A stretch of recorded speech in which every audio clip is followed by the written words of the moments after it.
Assalamualaikum warahmatullahi wabarakatuh. Alhamdulillahirrabbilalamin. Wabihi nasta'in ala umuri dunya waddin. Wassalatu wassalamu ala asyrafil anbiya'i wal mursalin Sayyidina Muhammadin wa ala alihi washabihi ajmain. Amma ba'du. Pada kesempatan kali ini saya akan membahas materi tentang prinsip dasar dalam muamalah. Langsung saja. Al-aslu fil muamalati al-ibahah hatta yadullu dalilu ala khilafihi. Hukum asal dasar muamalah adalah diperbolehkan sampai ada dalil yang melarangnya. Berdasarkan pemaparan di atas, maka pada dasarnya manusia itu diberi kebebasan untuk mengembangkan model muamalah. Agar muamalah tidak berkembang liar atau keluar dari jalur dan rambu-rambu yang telah ditetapkan oleh Allah Subhanahu wa taala, maka para ulama membangun prinsip-prinsip dasar fikih muamalah dalam Islam.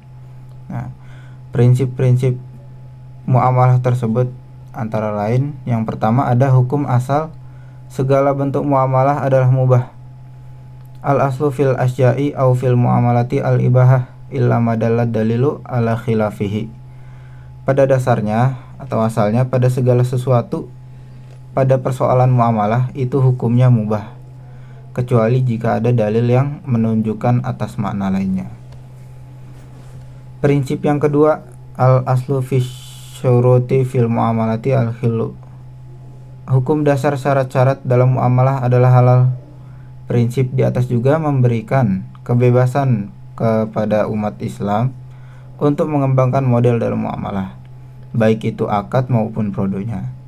Umat Islam juga diberi kebebasan untuk membuat syarat-syarat tertentu dalam bertransaksi, namun jangan sampai kebebasan tersebut dapat merugikan salah satu pihak yang melakukan transaksi. Prinsip selanjutnya ada man'uz zalim atau larangan berbuat zalim.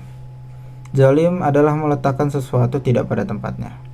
Dalam konteks muamalah adalah melakukan sesuatu yang seharusnya tidak dilakukan, atau melakukan sesuatu yang terlarang dan meninggalkan sesuatu yang seharusnya dilakukan.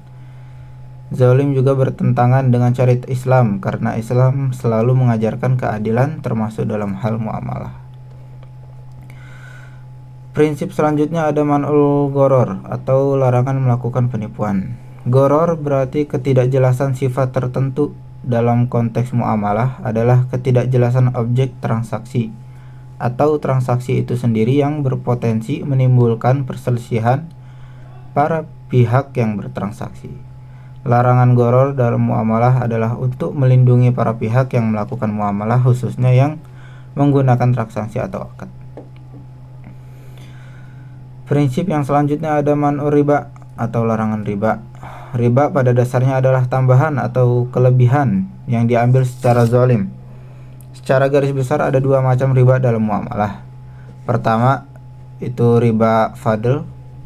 Riba ini merupakan riba bai atau jual beli, yaitu tambahan tertentu yang disyaratkan dalam akad jual beli atau barter antara barang yang sama secara kualitas dan sifat. Bila dibarter sementara yang satu secara kuantitas atau jumlah lebih banyak dari penukarannya, maka kelebihan tersebut adalah riba fadl. Yang kedua ada riba nasi'ah, yaitu tambahan dalam suatu akad jual beli atau barter karena adanya penundaan penyerahan barang yang ditukar, baik barang yang ditukar sejenis maupun tidak. Pada dasarnya tambahan semacam ini juga bisa terjadi pada muamalah utang piutang atau juga yang biasa disebut riba dain. Prinsip selanjutnya itu ada man'ul maisir, larangan maisir, tindakan gambling atau perjudian. Maisir dalam konteks ini adalah tindakan spekulasi yang tidak menggunakan dasar sama sekali.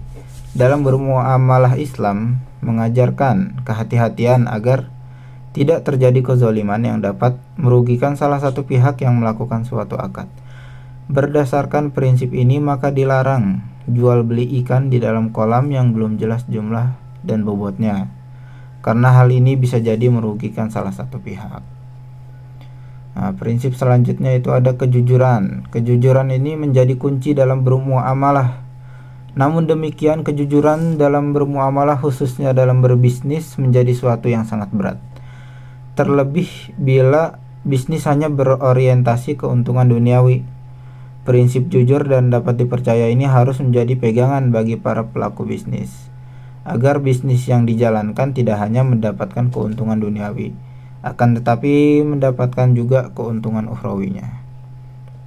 Nah, untuk prinsip yang terakhir ini ada yaitu Sad Az-Zariyah. Secara bahasa berarti perantara. Dalam konteks hukum Islam, Zariyah itu berarti perantara atau sarana yang dapat menimbulkan kemudaratan, kerugian. Secara lebih luas, dalam hal ini Zariyah berarti sarana atau perantara yang secara lahiriah hukumnya mubah namun bisa mendatangkan kemudaratan yang diharamkan. Kesimpulannya, dalam muamalah ini atau interaksi sosial, Islam memberikan kebebasan kepada manusia untuk mengembangkan berbagai model transaksi dengan prinsip dasar bahwa segala sesuatu halal kecuali ada dalil yang mengharamkannya. Namun kebebasan ini dibatasi oleh aturan syariah untuk memastikan keadilan, kejujuran dan tidak adanya unsur penipuan, riba, gharar atau ketidakjelasan, maisir atau tindakan gambling, serta menghindari kezaliman dan kemudaratan. Prinsip-prinsip ini dirancang untuk menciptakan lingkungan ekonomi yang adil, seimbang, dan etis sesuai ajaran agama Islam. Mungkin itu saja yang dapat saya sampaikan. Kurang lebihnya mohon maaf. Wassalamualaikum warahmatullahi wabarakatuh.